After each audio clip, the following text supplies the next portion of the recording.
Right now, our Sentiment API is showing a sentiment score of -0.24 and a momentum of -0.29, which is strikingly lower than the historical baseline.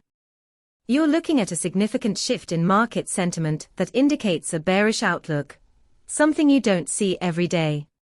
With 18 semantic clusters analyzed, the data reveals nuanced insights that could help you adapt your strategies quickly.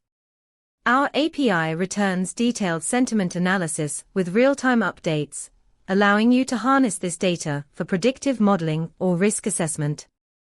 For example, you could integrate this information into your trading algorithms to optimize entry and exit points based on the current market mood.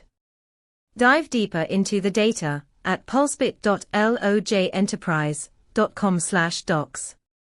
Let's make sense of the noise together.